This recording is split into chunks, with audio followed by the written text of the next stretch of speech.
Good evening. Welcome to Praise of Folly, and I'm your host for this evening, Keith Preston. With me this evening is Todd Lewis, the regular host of the program, and also we're honored to have Dr. Walter Block, longstanding veteran of the libertarian movement, very prolific writer, has done a lot of speaking and writing for many years on behalf of the libertarian cause. Thank you for being here, Dr. Block. My pleasure. Thanks for having me. And what we're going to have this evening is a debate, and the subject of our debate is going to be the issue of the self-ownership principle and the non-aggression principle, and we're going to be debating the issue of whether or not these concepts are defensible on an intellectual level. And the format we're going to have is a formal debate. Dr. Block is going to speak for 10 minutes and give his introduction, and then Todd is going to come in for another 10 minutes. And then both debaters will be able to rebuttal for 5 minutes each. Then after that, we'll just have a 20-minute free-form discussion, and then Todd and Walter will each give a 5-minute closing statement. So I guess we can get started. So, Dr. Block, the self-ownership principle and the non-aggression principle, they're intellectually defensible. Why?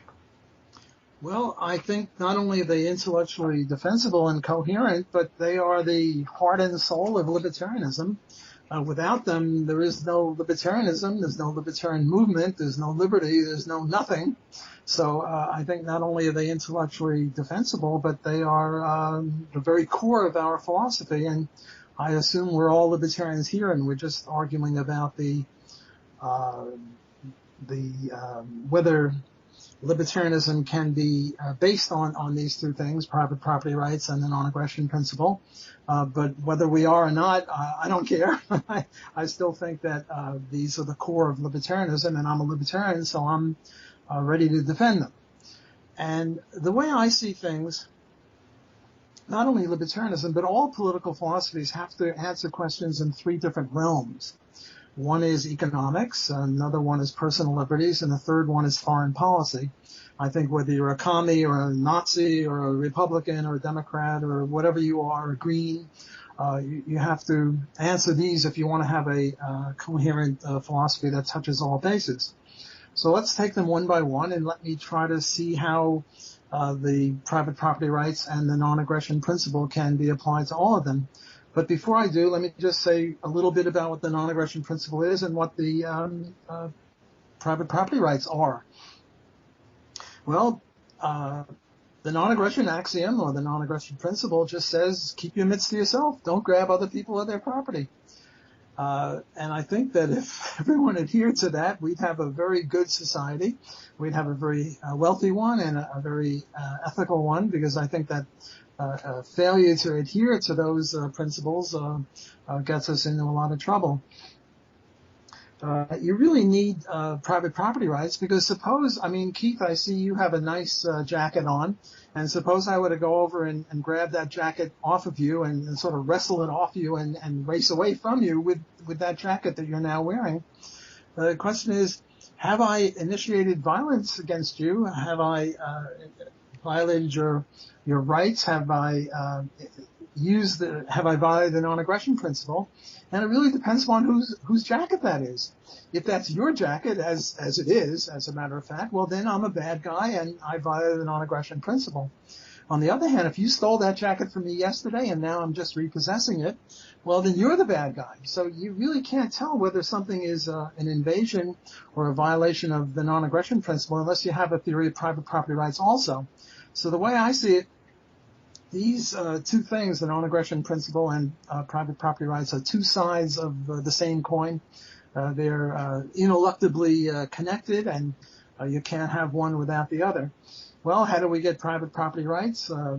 People like John Locke and Murray Rothbard and Hans Hoppe and Stephan Kinsella, people who I follow in this, talk about homesteading. The first guy that mixes his labor with unowned property, virgin territory, gets to own it. And then, as Robert Nozick says, you can have this thing called legitimate title transfer. So if I domesticate a cow and I have milk and you clear some land and put in corn, you own the corn, I own the milk. But then we can trade. and now I own the corn that you produced, even though I didn't produce it, and you own the milk, even though you didn't produce it, but we can base it back to private property rights and homesteading. Okay, so that's the 2-minute version of that. Where do we go from here? Well, let's apply it now to economics, to personal liberties, and to foreign policy. Is the minimum wage law a legitimate law? And you can use the non-aggression principle to see whether it is or not. And what the minimum wage law says is, well, you know, if I offer you guys $5 an hour to come work for me, I can be put in jail for that. Well, have I violated your rights? No. I mean, it's a contract between consenting adults. So apart from the economics of it, we know that the minimum wage law is illegitimate because it violates the non-aggression principle. And if we don't have the non-aggression principle, it's hard for me to see on what basis we can say that the minimum wage law is illegitimate. Similar for, I don't know, whole bunches of things in economics, rent control, tariffs, I don't know, Social Security. You just name issues in economics one after the other. And the libertarian view is that those things are illegitimate. And how do we know? Because they violate the non-aggression principle or private property rights, as in the case of taxes. So we have a sort of a litmus test here, a way of telling what's legitimate and what's not legitimate. Okay, let's now talk about personal liberties. Is it a violation of rights to be a homosexual? Well, no, because again, this is between consenting adults, and yet there were laws against homosexuality for many years, and we libertarians can wield the non-aggression principle and say, no, that's an illegitimate law. Or take the law that refuses to allow people to smoke pot or to use cocaine or heroin or any of those drugs. We libertarians say that's a victimless crime. Why? Because again, it violates the non-aggression principle to stop people from doing it because they themselves are not violating the non-aggression principle. How about a law against rape and murder and theft? Oh yes, those are legitimate laws. Because murder, rape, and theft, and arson and kidnapping and things like that all violate the non-aggression principle, and therefore we can use these again as a litmus test and say, well, you know, these activities do violate rights. They are a violation of property rights, and they violate the non-aggression principle, and therefore they should be disallowed. Namely, these are just laws. In a libertarian society, forget about who would promote these laws, that's another issue, but in a libertarian society, we would have rules against murder and rape and theft and things like that. Okay, well, now how about foreign policy? Well, foreign policy, the libertarian view, as far as I can see it, is, I wouldn't call it isolationism because Ron Paul doesn't like to call it isolationism. He calls it non-interventionism, which is good enough for me, but you know, George Washington warned against entangling alliances, and John Quincy Adams said we should not go searching abroad for dragons to slay. The only role of government, if there is any role for government, is to protect citizens against incoming bad guys. And how do we get that? Well, again, we resort to the non-aggression principle. It would be impermissible for us to go to Syria or, I don't know, Libya or anywhere and try to use violence to get them to, you know, have democracy or to do what we want. And again, we resort to the non-aggression principle. So I think with the non-aggression principle and private property rights, we now have a coherent libertarian theory. We have a coherent libertarian philosophy. And without it, I don't see how we can get to a libertarianism. I mean, you know, you just have majority rule, but the majority can do lots of things, some of which violate the non-aggression principle and some of which don't. Okay, let me talk about one argument that is made by Milton Friedman, who is, I think, a quasi-libertarian or maybe a classical liberal. And what he says is, look, suppose I see one of you guys about to jump off a bridge to your death. Let me pick on you, Keith. Since I picked on your jacket, I'll now pick on you. You know what I would do, Keith, if I saw you at the edge of a bridge and about to jump off, I would grab you. I would grab you and say, I would, in effect, I wouldn't call it enslave you, but kidnap you for a while. And I'd say, hey, Keith, why are you jumping? And if you said something like, well, I have, God forbid, terminal cancer, and the morphine no longer works, and I'm in excruciating pain every second of the day, and I can't sleep, and I want to end it, I'd let you go. On the other hand, if you said, well, my girlfriend left me, or my wife left me, or I don't know, I got a bad mark in an exam or something like that, I would kidnap you for a little longer. And I would try to convince you that, there are other wives, or there are other women, or there are other exams, and, there's more to life, and, you should be happy, and, but the point is that I would be violating the non-aggression principle by grabbing you. And Milton Friedman said, you see, aha, all men of goodwill would grab a person like that, and I agree. And therefore, the non-aggression principle is, incoherent or invalid or something like that. And my answer to that is, well, it's not really invalid because, suppose I grabbed you for just a minute and you told me about this excruciating pain, and suppose a cop saw me. And he said, hey, Block, you messed with Keith. You kidnapped him for a minute. Or suppose I kidnap you for a whole day to try to argue you out of committing suicide. The 10 minutes, can you wrap the 10 minutes is up? Let me just take another 30 seconds or so. I suppose we can be flexible in that way. And I would say even here, the non-aggression principle works because, yes, I did do something bad to you. And if you want to press charges against me, I think you have a right to do so. Now, I don't think that this would be the ordinary case of kidnapping where, where the court would land on me heavily, but they might slap my wrist, and deservedly so. So I don't see that Milton Friedman, in this example, succeeds in overcoming or overturning the non-aggression principle. Thanks for giving me an extra 30 seconds. No problem. Just to interject, trying to prevent me from jumping off a bridge might not be a good idea because I'm 6'5" and 235 pounds, so I might end up pulling you over the side. That's something to consider. So, okay. I'll think about that. All right. So, Todd, what do you say? Sure. Just as a preliminary, I guess I should say I'm an ex-fusionist. A fusionist is a person who believes that conservatism and libertarianism are compatible. I no longer am a fusionist, and so I'm taking more of the conservative stance.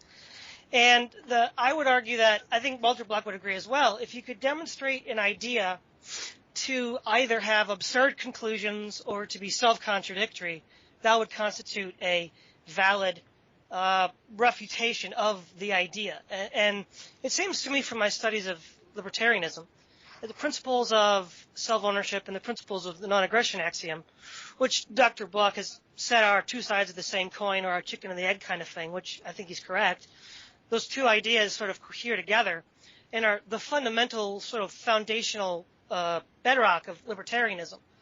And some of the criticisms that I would have of it is when the word ownership. When we speak of ownership, what we often use that is an object-subject distinction. So, for instance, if I say that I own a chair, I, the subject, am distinct from the object, the chair, in which I own. And in the case of self-ownership, the object and the subject are identical, yourself. And that would indicate that in the normal use of the word ownership, if you have no subject-object distinction, then you don't have ownership. And that's a somewhat ad hoc definition of private property. Now, the other thing is, as far as rejecting the definition of property as ad hoc, Stephan Kinsella rejects the definition of intellectual property precisely because it is ad hoc and does not cohere to the normal standard understanding of property. Now, the other problem that I find with the principle of self-ownership is that, as Walter Block illustrated, there are three ways in which one can become a self-owner, or one can acquire property legitimately. One could mix one's labor with it, which libertarians often call homesteading. You could purchase it from a seller who's willing to trade it to you in the ex ante sense, or you could be gifted it. Now, is it possible to become a self-owner in any one of those three ways, acquiring your property, your body, through those three legitimate means? Well, I would tender no. In the first case, you can't homestead yourself because you'd have to exist before you existed, which would be a logical contradiction. You can't purchase yourself because, again, you'd have to exist before you existed, which is a logical contradiction. And thirdly, you can't gift yourself because you'd have to exist before you existed, which is a logical contradiction. So I would tender that given the three licit modes of acquiring ownership of property, the individual is not able to acquire self-ownership or ownership over his body through any of those three licit means. Another point is Murray Rothbard, in his attempt to demonstrate the truthfulness of the self-ownership axiom, creates a trilemma. He says you have three options here. We either you either own yourself, or Class A owns Class B completely, or everybody owns an equal quota share in everyone else. Now, the intuition that Rothbard is trying to demonstrate here is a correct intuition, that if you can cover all the logical possibilities of an issue, and then demonstrate that those logical possibilities themselves are either self-refuting or lead to absurd conclusions, that the only one left must be logically the true one. Now, the problem is that Rothbard doesn't actually cover all the possibilities and therefore doesn't eliminate the other contenders for self-ownership. There are at least, and these I'm getting from Ed Fieser, there's four other possibilities. There's a possibility that God owns you, which is a classical Christian tradition, even to some extent maybe John Locke believed it. Then there's the position of Professor Mavrodos, persons are things that cannot be owned, so I can't own my own person or the person of anybody else. Another one is that Class A has only partial ownership over Class B, which is a modification of Rothbard's 2. Or Class A has only everybody has partial or unequal ownership over everybody else, which is a modification of Part 3. Now, in failing to deal with the four other possibilities, Rothbard has not looked at all the logical possibilities and rejected them, demonstrating the truthfulness of the self-ownership axiom. And furthermore, his refutations of point 2, that Class A owns Class B, he argues that, among other things, that's unacceptable because Class B would be subhuman. But I find some of Dr. Bloch's own writings on voluntary slavery interesting in this regard, because according to Dr. Bloch, if you, for whatever reason, decide to sell yourself into slavery to be under the complete authority of another individual, you can actually do that because you are a self-owner. And so Rothbard's intuition that if I am owned by somebody else, I'm subhuman, is not a correct intuition. And then the other one, that everybody owns an equal quota share in everyone else, Rothbard seems to think that it's kind of like a joint stock company. Like, how could I own 1/2 billionth of Keith Preston? And, if we tried to resolve actions based on that standard, it would be somewhat ridiculous. We wouldn't be able to achieve any of our collective goals that way. I think that's maybe a crude way of understanding the idea of everyone owns an equal quota share of anyone else. I don't think that's quite sufficient to refute that position. Now, of the other four that he initially did not discuss, one of them he did, and that was the position of Professor Mavrodos, that persons are things that cannot be owned. And Rothbard argues in that case that the problem with Mavrodos is that he argues that ownership signifies a range of control over something. And if I don't own anything or anybody else, as Mavrodos claims, therefore I couldn't act because I couldn't exert range of control over something because I don't own it. Now, I think that's an insufficient refutation of Dr. Mavrodos for a couple of issues. First of all, there seems to be a confusion between the fact that I can control my body through my will, in the sense that I can, pick up food and eat it, or, take a shower and use a scrubbing brush. to the point that I can legitimately use that body. For instance, an animal has a range of control over its environment, and yet yet libertarians would not consider that it has self-ownership rights. So that's not a valid objection to moderator, because in the case of an animal, we have something that has range of control over its body and its environment, but does not have self-ownership rights. So if no contradiction arises there, no contradiction arises when moderator extends that to the human person. And the other problem is a thief has a range of control over an object, but that itself does not bestow ownership. So in that case, again, I would argue that it's not a sufficient refutation of moderator. So the 5 out of the 6 alternatives, Rothbard has not, and to my knowledge, subsequent libertarians have not demonstrated to be either lead to absurd conclusions or to be self-contradictory.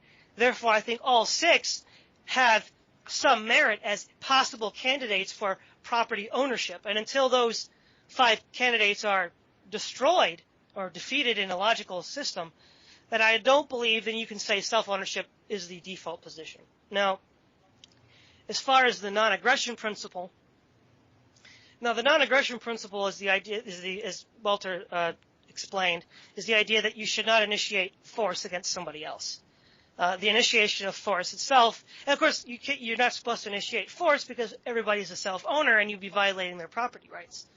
Now, this is granted contentious within libertarian communities, and some libertarians would fall on different sides of this issue, but I think it illustrates the problem with one element of a problem with non-aggression principle is the idea that most libertarians argue that it's okay to perform an abortion.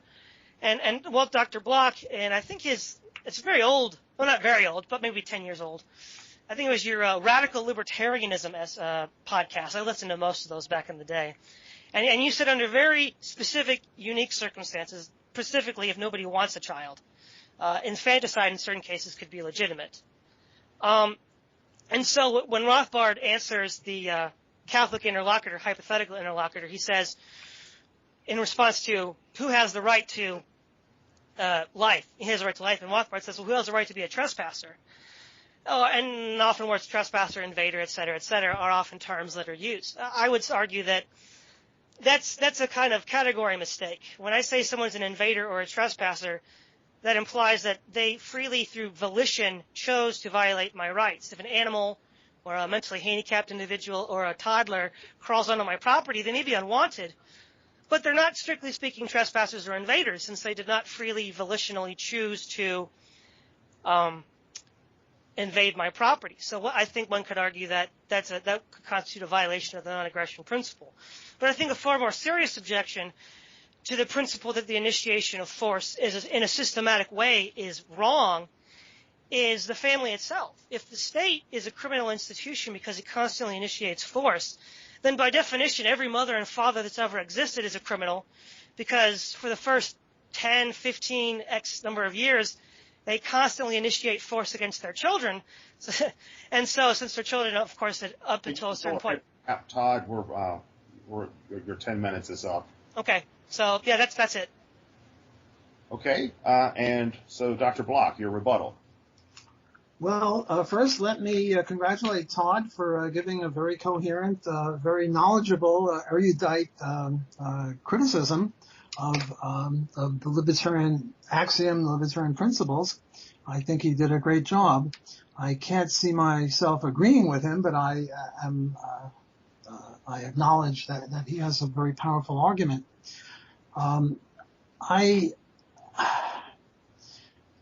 Let's take this business of Murray saying that there are only 3 or 4 options, and if we reject them all, then we have to conclude with self-ownership. Todd is saying, well, he's left out 4 more. I don't really think he's left out 4 more. Let me take them in order. The first one is God owns us all. Murray's answer and my answer would be, but we're not really interested in the relationship of God and man here, whether we're atheists or not, and Murray and I are both atheists, but whether you're an atheist or not, to say that God owns us all leaves unclear what should the relationship of man qua man be. you don't have any answer. I mean, does God want the Aryans to rule the non-Aryans, or the whites to rule the blacks, or the blacks to rule the whites? It's very unclear as to what God wants. And in any case, libertarianism is a theory not of how people should react or interact with God, or God with mankind, but rather how we should interact with each other. So I don't think that helps. The second one is no one can be owned. But you see, all we mean by ownership is the right to not be trespassed upon, or to not be victimized by the initiation of violence. And if no one can be owned, well, then no one has any rights. Now rape is okay, I guess, because the woman who is raped doesn't really own her body, and it's okay to rape. Murray would say that, and I would say that there's a reductio ad absurdum here, because if no one really owns himself, Todd was talking about taking a shower or eating some food or something. Well, he has no right to do that, because he's operating with a body, namely the Todd Lewis body, that he doesn't own. And if no one really owned anyone, we didn't each own ourselves, well, we couldn't feed ourselves, and we'd all die, and the philosophical problem would be over. We'd have no philosophical problem because we'd all be dead. So I regard that as a reductio ad absurdum. And the same thing with, we each own 1/7 billionth of everybody. Before I could as much as scratch my ear, I'd have to get a majority vote from 7 billion people to be able to do that. And how could I even ask them without their permission? So you sort of get into some sort of self-refutation. Now, I also didn't really agree with this subject-object business. Yes, you own a chair, you're different than a chair, but I think you can homestead yourself. Anyone who has children, little babies, knows that when they're first born, they're sort of, I don't know what, incoherent or dummies or whatever. They're not aware. But as they get older and older, they start homesteading themselves. They start awakening. They start learning the word no and mine and stuff like that. It's almost as if they're homesteading themselves. So I think we can maybe have a mind-body dualism here and say that mine, when I was a little boy of, a year old or something, I started grabbing my toes or my nose or whatever, and I started taking ownership of my property, namely me. So I don't see why individuals can't homestead themselves.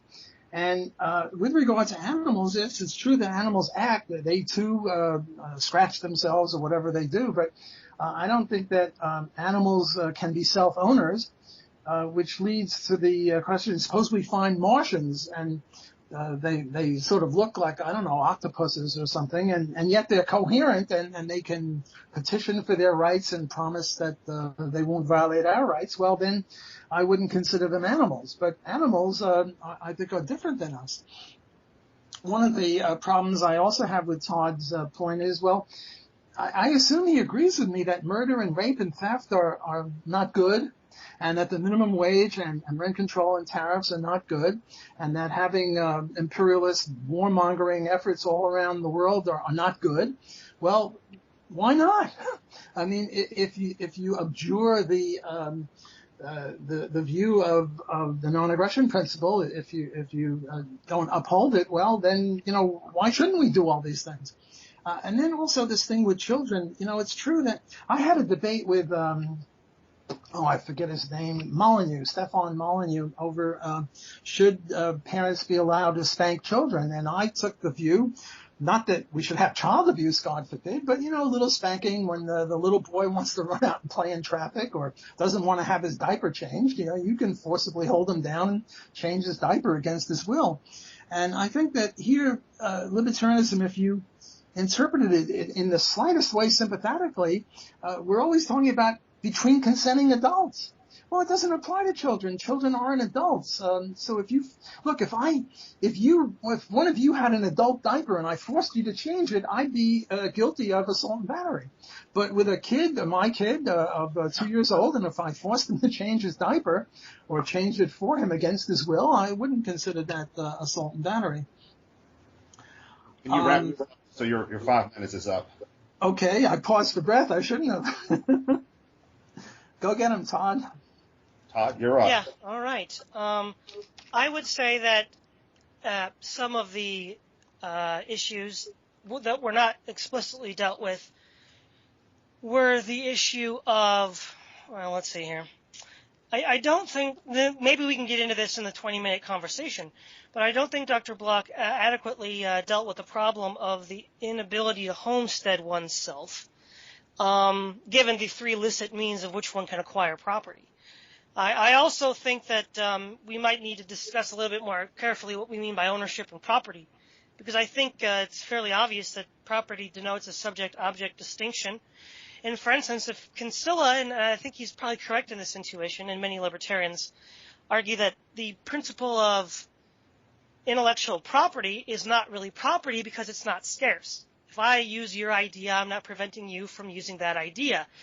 Therefore, it's not really property, and treating it as such by the law would be ad hoc and unjustifiable. Well, I would argue that in the same sense, but in a different sense, self-ownership is ad hoc in that it violates the subject-object distinction of property, which even intellectual property holds to, because your thoughts are not identical to you.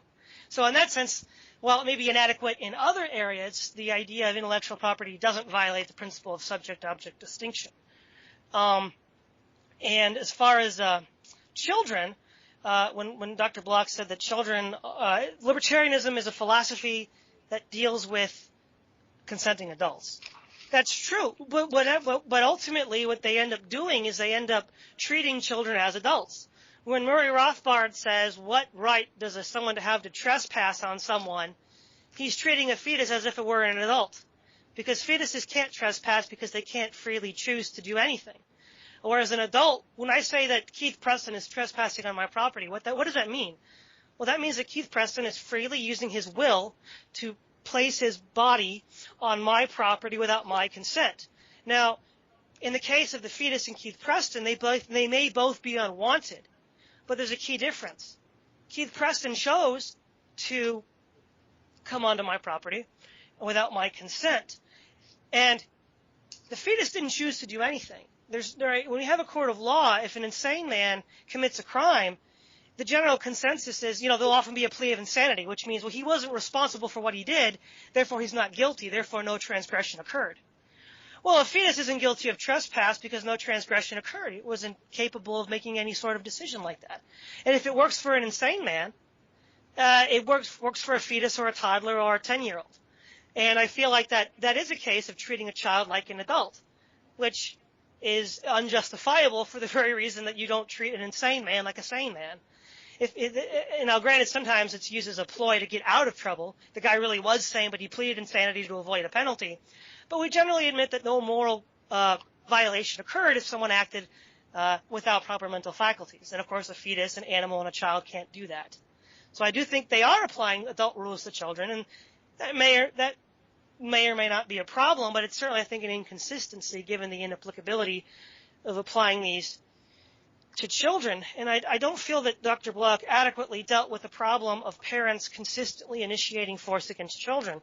If the libertarian principle of the NAP states that the initiation of force is always and everywhere wrong, now granted, you might prudentially, as he mentioned with the man jumping off a bridge, save that person. It's kind of an odd scenario that's not easily repeatable. But children is not an odd scenario, and it's repeated very often. In fact, it happens a lot. And the idea that parents they can't help but initiate force against children, which would render all parents criminals, according to the NAP, just like all statists are criminals. And I yield the floor at this moment. Okay, well, we're having fun here. Okay. Let me, I don't know where to start. Well, can I ask you a couple of questions for clarification purposes? Sure. You said, you seem to be saying, and correct me if I'm wrong, you may not be saying this, but you seem to be saying that if somebody rejects the libertarian principle of self-ownership and the non-aggression principle, they have no other independent reasons for believing that murder, rape, and theft are wrong. Is that what you're saying, or are you saying something else? No, I'm saying that. So let me turn the question to you. I assume you agree with me that murder, rape, and theft are wrong. Mm-hmm. How do you justify that claim? Okay, sure. So there's two levels here. One, how do I justify it? And two, are there other ways you could legitimately justify these are wrong? From my perspective, as a Christian, I would say these are wrong because of the Ten Commandments. That the reason why, because this gets back to also who owns who. If God owns man, how do we know God's intentions for man's relationship to other men? Well, as a Christian, and I think, and now other theists would probably point to other holy books. Then that could then lead to other disputes. Well, which holy book should be the final authority? But in this case, as a Christian, I would say that the Bible would indicate what God desires man's relationship between man to be.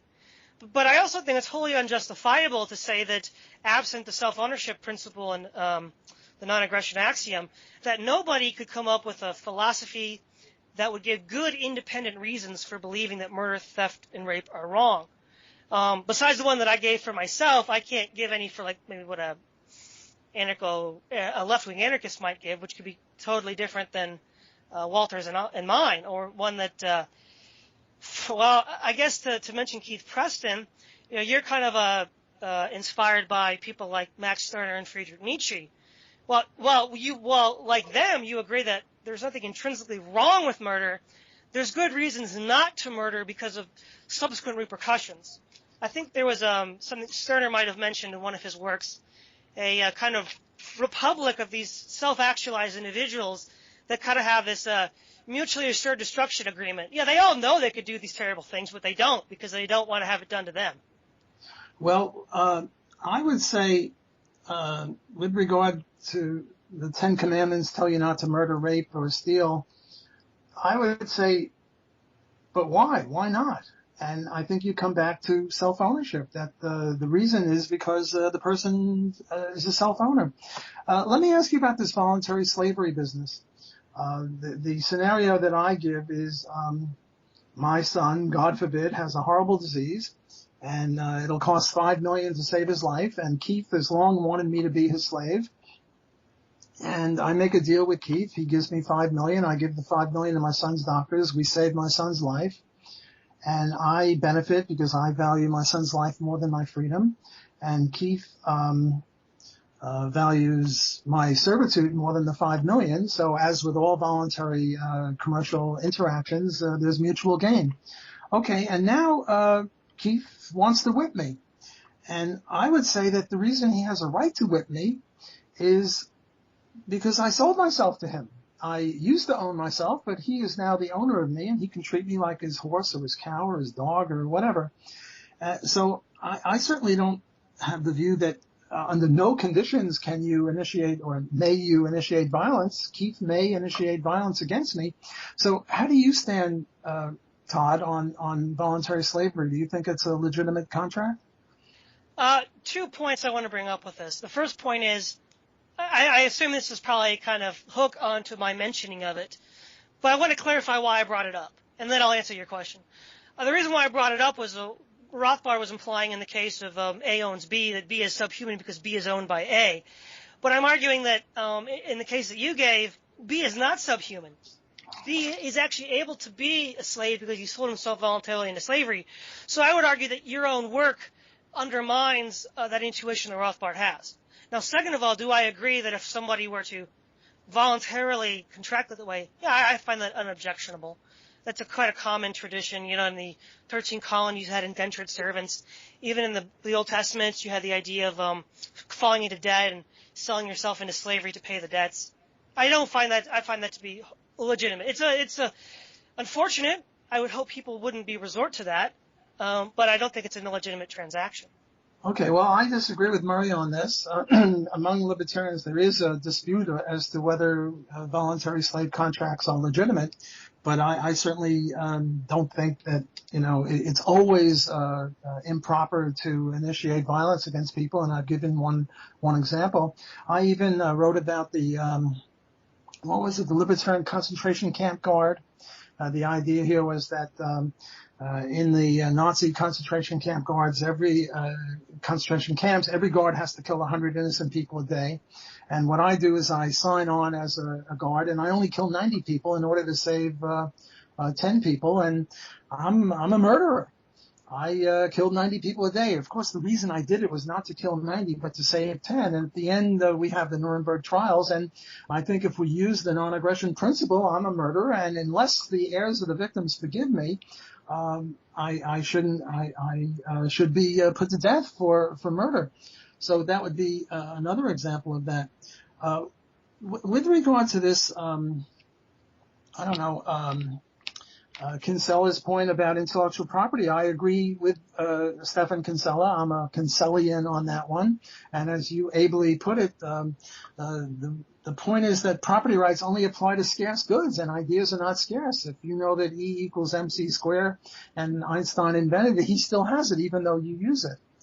But I'm not clear. You see, this idea that God tells you not to rape or murder, I think, well, I don't believe in God, but I think that if God existed, he would tell you not to engage in murder because people are self-owners, because it's wrong, because they're the owner of themselves. And if they weren't the owner of themselves, then you should, there should be nothing wrong with murder or slavery or anything like that. How do you react to that? I would say that, well, I'll answer your question, but then I have a question for you after that. I would say that, well, there's two cases where you gave the case of the camp guard. Can you explain again what exactly the point you were trying to make with that was? Just real quickly. That it would be legitimate, well, that I favor the use of the initiation of violence sometimes, but even in those times, as in the time when I saved Keith, big as he is and strong as he is, and I grabbed him from committing suicide, these are cases where men of goodwill might want to do that, namely save Keith or save 10 innocent people from the concentration camp. And yet, we can't escape the non-aggression principle. The non-aggression principle says that the person who does this should be punished in some way.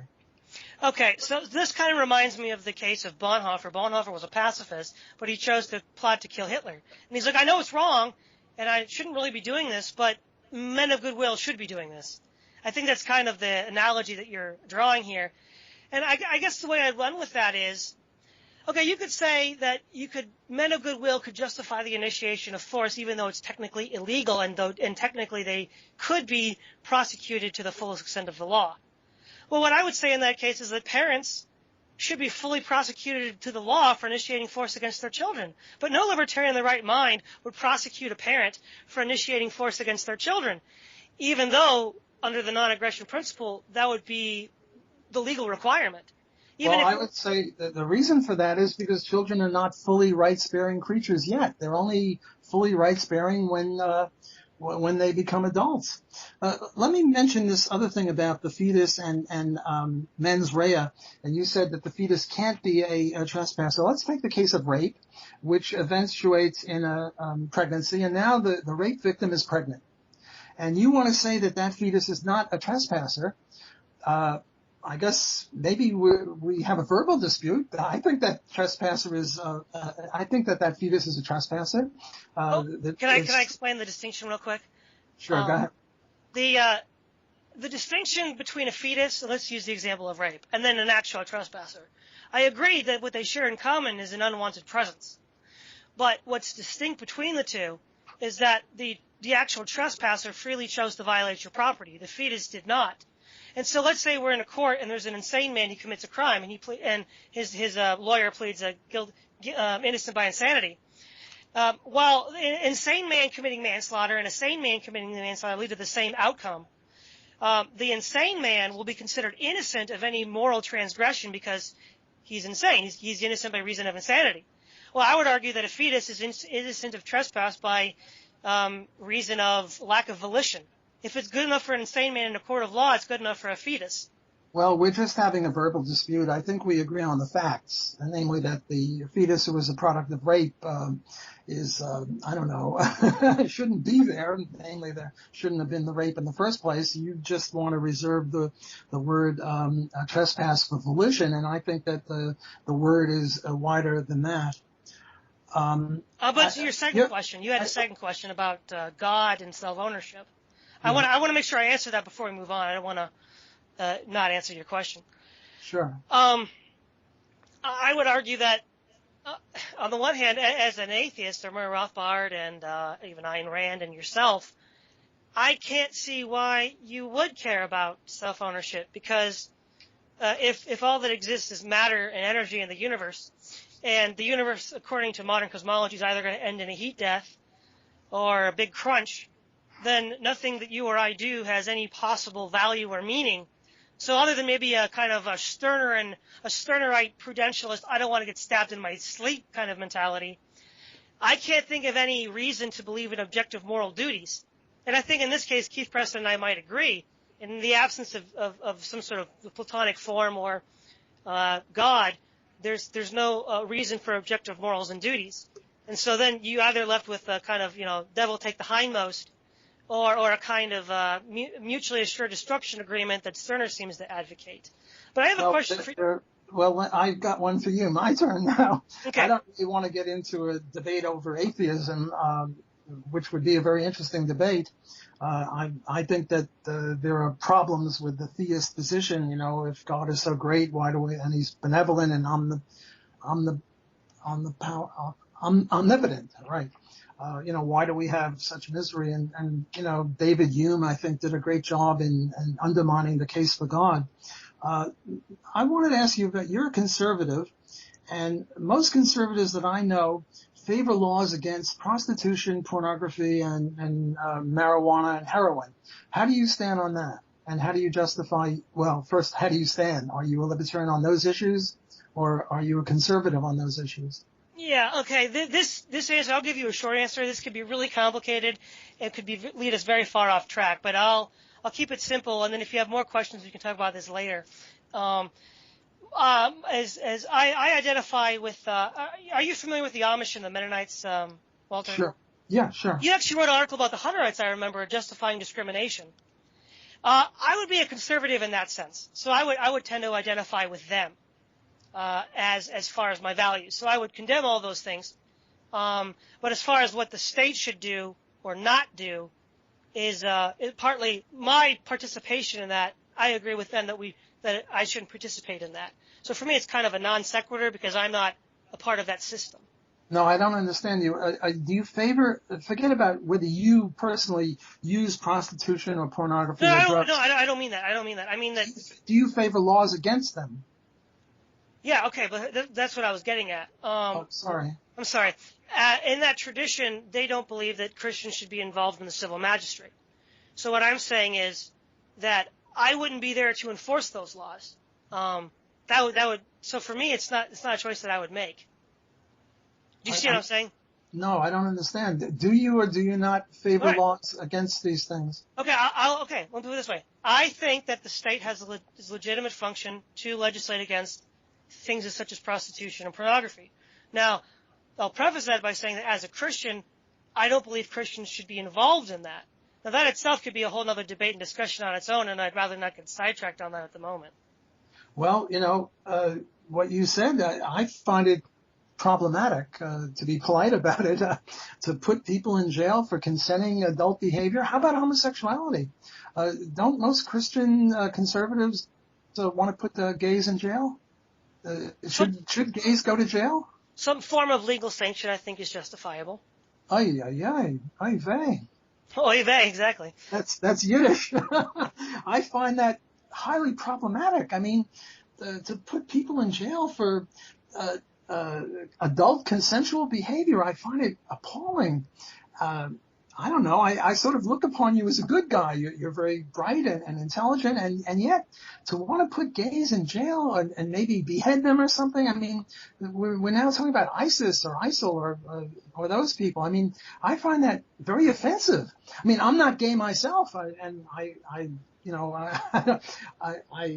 am put off by the idea of me having sex with a man, but the idea to put them in jail or to use violence against them for merely consensual behavior, I find it very, very disturbing. And it sort of ruins my vision of you as a good guy. I'm having a hard time seeing you as a good guy if you want to use violence against peaceful people, because they're self-owners. Well, I would argue that I find it morally unacceptable and monstrous to murder children because they're merely inconvenient. And I like to think that some libertarians are on the good guys as well, but if they justify the killing of children, I find that very hard to believe that they're the good guys. Well, I don't favor abortion. You seem to have read everything I've written, and probably you've read stuff that I haven't even written yet. And I thank you for paying such close attention to my stuff. But if you've read my stuff on evictionism, you know that I don't favor pro-choice, the view of Murray Rothbard, nor do I favor pro-life, the view of Ron Paul. And I expect that you, as a conservative, are more on the Ron Paul anti-abortion. I favor evictionism. And the view there is we don't want to kill innocent babies. We only want to evict them. And if they can be viable, like this thing about partial birth abortion in the last trimester, I'm sure you would agree with me that that's one of the most heinous, horrible things. Although maybe you don't agree, because, who knows? Once you're without the non-aggression principle, you go off into killing gays. I don't know. Would you use the death penalty for gays, or just put them in jail? Or what would you do to gays if you had the power of the government? Well, that's the preface I tried to make at the beginning, is that identifying with the Mennonite Amish position, I wouldn't use the government to enforce those rules. No, but you favor it. You just said that. No, I know. See, there's a distinction in Christian theology between. Again, we're getting a bit off track. I'd love to discuss this further, but I have some more pertinent questions about self-ownership that I'd like to get into before we run out of time. Okay, sure. So to speak. Yeah, one of the questions that I have for you is, you mentioned the mind-brain dualism of a young child growing up to assert his self-ownership rights. Are you arguing that the brain and the mind are separate entities and not the same? Well, I'm not really sure about that. Because that sounds like theism to me. Well, maybe I'm a secret theorist. I don't know about that. But, to me, all self-ownership means is that it's wrong for anyone to murder or rape or steal from or anything like that. And how this comes about, I think the only sensible thing is we each own ourselves. This idea that, the Aryans can own the non-Aryans, or the whites can own the blacks, or the blacks can own the whites, or God owns us all, which leaves unclear as to who has what rights to do what, I think is very unsatisfactory. I think most people, if you push them a little bit, they would say, yes, we each are the owner of ourselves. That is full ownership for adults. Children are only partial owners. But, the fact that you would subscribe to, using violence against gays or people who use drugs or pornography or prostitution, I guess, we're further apart than I thought we were. Okay. But you subscribe to using violence to evict people. As you said, evictionism 100 years ago by default meant abortion, and in still most cases does. But that's neither here nor there. The other question that I had was, you mentioned that humans are distinct from animals, and that we have higher capacities than animals, and so we're not identical to them. And then we have rights over them. Now, that means we can eat animals then, in that case, we can, domesticate them for our use. Now, what if we were to meet a highly intelligent alien race that was, to paraphrase the Nietzschean Superman, as far above man as man is above the animal? Or if we were to create an artificial intelligence in the same way, and they had a higher level of rational existence than we do, would they then be able to have a libertarian system that treats us like bugs? No, I don't think so, because I think we are rights-bearing creatures, and all we require of worms or, mice or whoever it is the ability to tell us in some way that we can understand. And if these super-duper guys are so smart, they ought to be able to understand us. All they have to do is petition for their rights, say, look, we're rights-bearing creatures, and we promise and will not act to bite you like a mosquito bites you. So I think if you get these super-duper guys and they meet us and they're as smarter than us as we are smarter than bugs, they would still have the obligation to respect us. Look, I said I'd give an hour for this, and I think the hour is up. So why don't we move to the last session where you get 5 minutes and I get 5 minutes? Yeah, that's fine. That's fine. So I would like to start the concluding 5 minutes by thanking Dr. Block for coming on. It's been a very interesting and enjoyable conversation. I will say in conclusion, I still find inadequate his response to the self-contradiction that arises out of the denial of the subject-object distinction, and I find that the idea that while men of goodwill might choose to violate the NAP prudentially, they should still be prosecuted to the fullest extent of the law, would imply that while somebody might think that parents can initiate force against their children, and raising them and making decisions for their life choices, but that they should still be persecuted to the fullest extent of the law, but they're not, and no libertarian would advocate that they do. And again, the distinction between a insane man and a sane man is a very real legal, moral distinction, and the distinction between a fetus and a trespasser based on, if an insane man is trespassing on your property and you sue him for trespass, and then his defendant says he's innocent by reason of insanity, then legally he's not a trespasser. He's been exonerated of that charge. And I would argue not that a fetus is insane, but that the fetus has no rational faculties, would be innocent of trespass by a similar legal implication. And the claim of extraterrestrial intelligence or a hyper-intelligent computer having higher rational properties than a human, by saying that, they might have more faculties, but humans still have the basic rights-bearing facts, then I would say I don't see why we should limit it to reason. Many, from a purely philosophical level, many people on the left and environmentalists define rights-bearing at the level of sentience, which would include an animal. And then they would say that, animals are sentient, humans are sentient and rational. But because rights-bearing is limited to sentience, humans shouldn't eat animals. And that's not too dissimilar from Dr. Block's claim that, super intelligent alien life might be more intelligent than us. Having the level of reason we have still constitutes as a rights-bearing property. So, again, that seems kind of an ad hoc sliding scale. Why start and stop there? Why not start and stop sooner? And I think the last point that I want to make is that as far as, let's see here. Actually, I think that is my last point. So I yield the floor to Dr. Block. Okay, well, thanks. Thanks for inviting me to be on your show, and thanks for being my debating partner. I think even though we don't agree on everything, we've touched upon very important points, and we've both been able to articulate our views pretty well. On some specifics, I think children are partial rights-bearing creatures. Therefore, there's no reason to put parents in jail who make their children brush their teeth or drink their milk or, forcibly diaper them when they need a diaper change. Yes, there are people that are insane, and there are people that are unconscious, and there are children and there are fetuses, and none of them have any mens rea, none of them have any guilty conscience, none of them are criminals, but they can all be responsible for torts, namely property rights violations, and they should be stopped in the gentlest manner possible.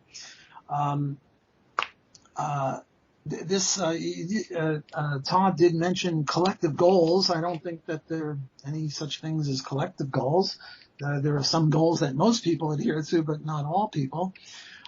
This thing about the objective and subjective, it sort of leaves me cold. I don't see that this is a refutation of the fact that we're all rights-bearing creatures, and to rape or murder any of us is a problem. And I can't think of any other way of disputing this than to say that people are rights-bearing creatures, and the non-aggression principle and private property rights in persons is reasonable.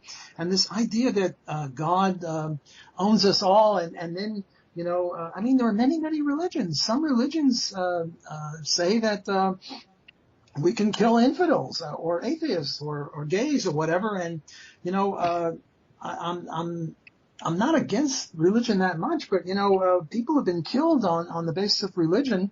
And as an atheist, I'm not sure which religion is correct. I don't think any of them are correct. And even Christians, Catholics have engaged in mass killings over the centuries. This business of animals should have rights. Well, I think they should have rights if they can petition us for them and promise and adhere to their promises not to violate our rights. Let me just say that, again, I thank you for inviting me to be on your show, and I thought it was very edifying. But I have a lot of trouble with this idea of maybe killing gay people and killing prostitutes and killing pornographers for engaging in voluntary interaction between consenting adults. I find that very, very off-putting, and I'm trying to look upon Todd as a good guy, but I'm having trouble when he says things like that. So that would be my final remarks. Again, thank you for having me on the show. All right, if I could interject, I'll offer my own little 2 cents here right at the end. I am an anarchist. I'm not really an orthodox libertarian or Rothbardian like Walter Block is, and I'm not a conservative either. I'm a skeptic, as Todd mentioned. I'm influenced heavily by thinkers like Nietzsche and Max Stirner, Hobbes, Carl Schmitt, some others. I tend to see property as a social and cultural construct. It's a part of the cultural and evolution of particular societies, and different types of societies have different ideas of what property is and what the legitimate use of property is. As far as the state, I have a Schmittian view of the state in the sense that the state is legitimate in the sense that it's able to hold power, but I also have a Stirnerite view of the state in the sense that, well, if you can get away with defying the state, that's fine. You can do that. Rights I view as purely conventional. Different types of societies have different ideas about what rights are. I think the idea of property rights in some common sense is good because it does facilitate economic prosperity. I do think the non-aggression principle is a general good idea as a matter of convention because it's a good way to structure law, of some kind, as opposed to other alternatives. But I don't really agree that those things, property rights or the non-aggression principle or natural rights or any of those things, are really something that's endemic in nature. It's just a matter of convention. What are we going to do? This or the other thing. As an anarchist, I think that state tyranny is an age-old problem. Not because the cosmos or whatever says it is, but because it's, if you look at the most states that have ever existed, most of them do act a lot like mafia organizations. I mean, in terms of their actual behavior. I don't agree with the family analogy that Todd used in the sense that, because I think that family relations are fundamentally different than state and subject relations. Parents generally don't commit genocide against their children. Some do, but that's not the norm. I mean, it's a different feeling. Some of that, really explore that psychology, all kinds of things. But as far as the issue that came up with homosexuals and pornography and all that, I'm definitely in the libertarian camp on that. More on pragmatic grounds, in the sense I've actually studied those issues quite a bit as a sociologist, and I just don't think that legal prohibition of personal vices produces happy results. It tends to make those kinds of problems worse than if when you try to prohibit them formally. And as far as animals, I generally don't think you should kick a dog just to kick a dog. But on the other hand, I guess I would look at the issue of animal rights from this perspective of, I used to have a girlfriend who was a really fanatical animal rights vegan type, and one time she and I were sitting in a hotel having breakfast, and she had a plate full of fruit and vegetables, and I had a plate full of sausage and bacon and eggs, and she said, well, do you know how many dead animals are on that plate? And I'm like, well, better them than me. So. Right. Let me get the last word. I got to get off. And I think I speak for Todd and myself when I say thanks, Keith, for being our moderator. Keith, thanks for coming on. Take care, guys.